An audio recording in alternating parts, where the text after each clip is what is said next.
Je me suis absenté un jour seulement, et pourtant ça aura suffi pour presque faire péter les plus hauts de tous les temps un peu partout, et surtout, faire revenir l'optimisme exacerbé de tous les côtés. Pourtant, si on se base sur la macroéconomie qu'il nous a fallu digérer depuis ces 72 dernières heures, il y a quand même de quoi lever un sourcil lorsque l'on compare performance et réalité économique.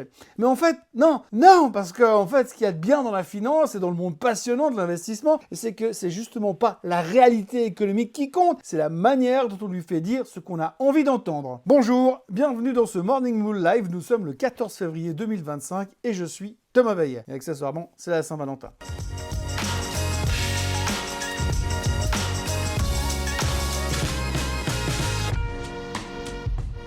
Mais commençons par le début de la réalité économique. Ce qu'on sait depuis mercredi et surtout depuis hier, c'est que l'inflation continue de repartir à la hausse. Le CPI de mercredi est sorti à 3%, au-dessus des attentes, et le PPI d'hier était également au-dessus des attentes. Et si l'on se projette déjà un peu le mois prochain, on peut déjà se dire que le CPI ne va pas baisser, puisque le PPI se trouve en amont du CPI. Ce qui se résume en disant que si tu as un chiffre du PPI qui est fort, comme c'est les prix à la production, et qu'il faut produire avant de consommer, on peut s'imaginer que si les producteurs payent plus cher pour produire, et qu'ils ne veulent toujours pas à renier sur leur marge, eh bien c'est forcément le consommateur, autrement dit vous et moi, qui allons le payer un jour ou l'autre, mais probablement le mois prochain. Donc on peut le prendre comme on veut dans tous les sens, le dire avec des mots gentils ou en jetant des pétales de rose pendant qu'on le dit, on peut l'écrire avec des couleurs pastel, en passant de la musique douce et en distribuant des chocolats. La réalité est que l'inflation repart à la hausse, et que si l'inflation repart à la hausse, la baisse des taux américains devient plus de la science-fiction qu'un objectif économique concret qu'on pourrait éventuellement greffer à une stratégie d'investissement que l'on qualifiera de global macro, parce que global macro, ça veut dire je fais tout et n'importe quoi et ça fait super pro.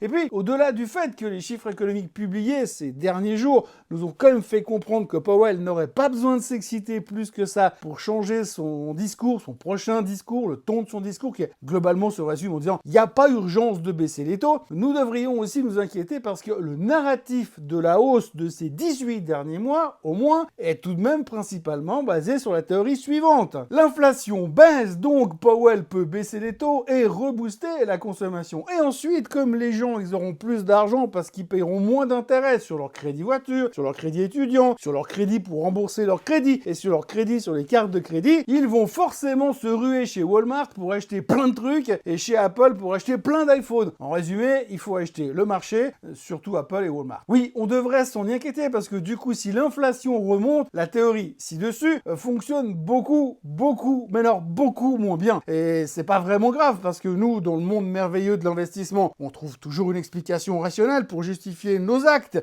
et en l'occurrence, pour justifier le bull market permanent qui est le nôtre actuellement. C'est hyper simple, il suffit simplement d'interpréter les choses. Ah oui, parce que l'interprétation, il n'y a que ça de vrai. Tu peux tomber dans la pire économie du monde, dans le pire des mondes, avec tout qui part en vrille. Tu arrives à interpréter correctement, eh bien je te jure que ta vie elle va changer. D'ailleurs, si l'on en croit les experts, tant que la Fed de Powell continuera à penser que les taux actuels sont suffisamment restrictifs, les actions continueront à s'en foutre complètement. Hashtag rien à foutre de l'inflation. En revanche, le jour où Powell remonte les taux parce que l'inflation devient ingérable à nouveau, je ne réponds plus de la santé mentale du marché, et ni de la mienne d'ailleurs. Donc, revenons à nos moutons. Jusqu'à mardi matin, notre préoccupation principale était de voir l'inflation qui était sous contrôle et que gentiment on allait retourner à 2%, même tout doucement, à coût de 0,1% par mois, comme c'était prévu par la Fed, pour que les taux puissent baisser de concert. Sauf qu'avec les chiffres qui sont sortis hier et avant-hier, on a clairement compris que les 2% d'inflation, c'était pas pour demain, ni même pour cette année. Et que même 2026, ça allait franchement pas être simple. Il nous reste donc 3 alternatives pour notre stratégie d'investissement basée sur la macroéconomie. L'alternative numéro 1, paniquer et se dire que l'inflation n'était plus transitoire et surtout pas sous contrôle et qu'on allait tout tous mourir de surinflation dans les mois qui viennent, ou dans les années si on a un peu de chance. Clairement, c'est pas celle-ci qu'on a choisie. Alternative numéro 2, trouver des justifications qui expliquent au bon peuple qu'une économie qui a une inflation forte est une économie qui est forte aussi, et que l'on n'a pas de croissance sans inflation, et qu'un peu d'inflation, ça n'a jamais tué personne. De là à dire que l'objectif d'inflation de la Fed devrait être remonté de 1,5% pour qu'on soit déjà dans les clous, il n'y a qu'un pas à franchir. En résumé, en utilisant cette seconde alternative, il faut juste admettre que tout ce que l'on s'est mis dans la tête depuis 18 mois, c'est du bullshit. Difficile à accepter, d'accord, mais elle pourrait être utilisée pour pimenter notre relation amoureuse avec l'inflation. Alternative numéro 3, l'écran de fumée. C'est peut-être la solution la plus simple et la solution que nous sommes en train d'utiliser actuellement. Peut-être avec un peu de l'alternative numéro 2 dedans, mais seulement parce que c'est la Saint-Valentin. Oui, parce que vous l'avez peut-être vu hier, les marchés se sont littéralement envolés parce que Trump a annoncé sa nouvelle stratégie de réciprocité des tarifs douaniers. Qu'en gros, il va simplement taxer en retour ce que les méchants pays étrangers lui taxent depuis des années, mais ça prendra du temps, de l'analyse et de la réflexion. Résultat, c'est pas pour demain que les droits de douane seront mises en place et donc il n'y a rien à craindre. L'inflation ne sera pas boostée par les droits de douane. Et d'ailleurs, l'inflation, on s'en fout, on cherche des raisons pour ne plus en parler et pour ne plus y penser. Et en plus de tout ça, les marchés ont décidé hier que les annonces sur les droits de douane made in Trump n'étaient pas plus dangereux qu'un chien qui aboie mais qui ne mord pas parce qu'il a une muselière et qu'il est enfermé dans une cage avec des barreaux en adamantium.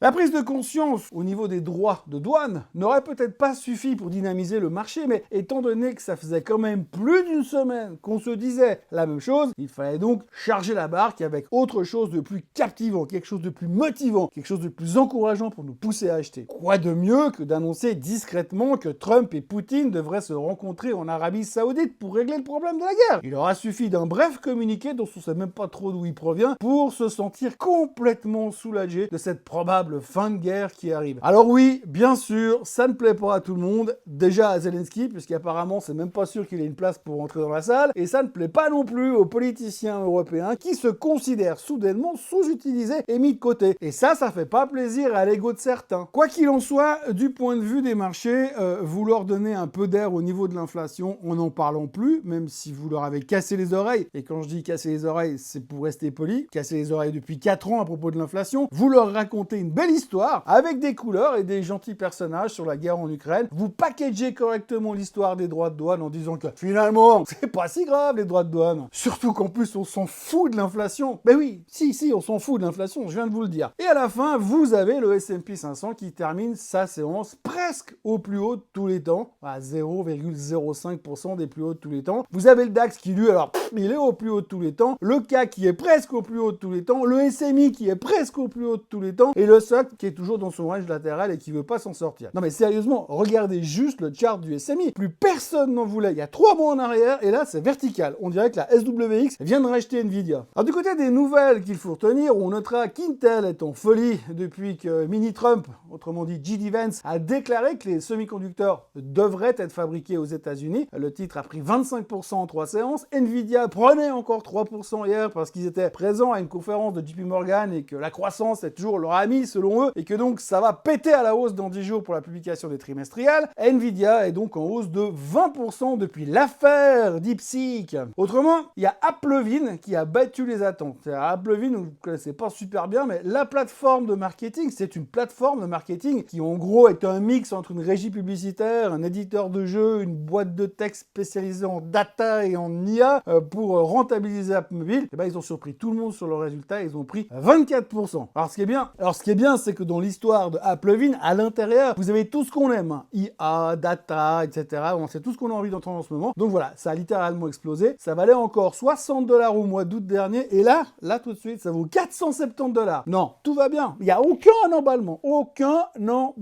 Cisco a également publié des chiffres meilleurs que les attentes. Deere a déçu un tout petit poil et Tesla rebondissait de plus de 5%, surtout techniquement plus que fondamentalement, puisqu'apparemment, il y a pas mal de shorts qui pagaillent dans tous les sens. Et puis, Il faudra aussi noter une chose, si Airbnb et Roku avaient publié leurs chiffres trimestriels avant l'ouverture plutôt qu'après la clôture, eh bien le S&P 500 serait au plus haut de tous les temps. Airbnb a cartonné et ambitionne de devenir la nouvelle plateforme de voyage où tu peux tout faire. Donc dorénavant, tu pourras réserver l'appartement, louer un avion, louer une voiture, louer un vélo, réserver les restaurants. Bref, tu partiras en vacances avec Airbnb, tu pourras tout faire au même endroit. Le titre a pris 14% after close et Roku carton plein aussi, plus 11% après 22 heures. Et puis hier, il y a eu Nestlé. Alors Nestlé, grosso modo, c'est une autre histoire. Eux, ils ont fait mieux que les attentes pour 2024, mais ils craignent une baisse des marges en 2025. Ils ont affiché la plus faible croissance des ventes depuis 20 ans. Les bénéfices et les ventes étaient en recul sur un an, mais le titre a pris 6,2% parce que c'était moins pire et que personne n'attend plus rien sur Nestlé depuis bien longtemps. Et comme on parle marge sous pression chez Nestlé, ainsi que pression inflationniste dont tout le monde se fout, on peut aussi signaler que le café, eh oui, le café est au plus haut de tous les temps. Et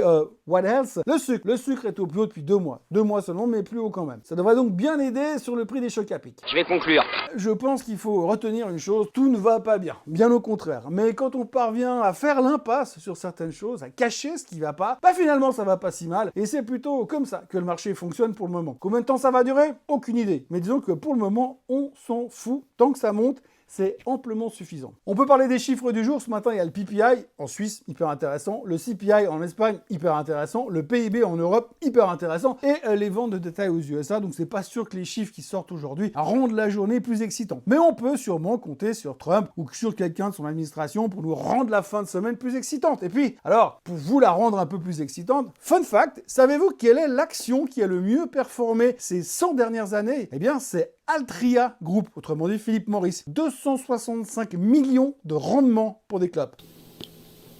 Ça veut dire que si vous avez investi 1 dollar en 1925 sur Philip Morris, aujourd'hui, vous auriez 2 650 000 $ sur le compte. Bon, vous seriez sûrement mort et pas en train de regarder cette vidéo, mais admettez quand même que cette info a de quoi rendre votre apéro de ce soir un tout petit peu plus excitant. Je vous fais d'ailleurs une vidéo sur l'investissement long terme dans pas très longtemps. Eh ben oui, parce que je vais être en vacances aussi très bientôt et il va bien falloir meubler un peu mon absent. Voilà ce qu'on pouvait dire aujourd'hui, donc comme d'habitude, n'oubliez pas de vous abonner à la chaîne Swissquote en français, de liker cette vidéo, de la partager, de la commenter et de me dire en commentaire quelle action est-ce que vous achèteriez pour investir sur les 100 prochaines années. Passez une excellente journée, soyez forts et nous on se retrouve ce week-end pour un Swiss Bliss, je pense dimanche, ça dépendra de mes occupations. Si j'arrive demain matin, sinon ça sera dimanche. Donc passez une excellente journée et à ce week-end. Et puis si vous n'êtes pas à ce week-end, à lundi. Bye bye.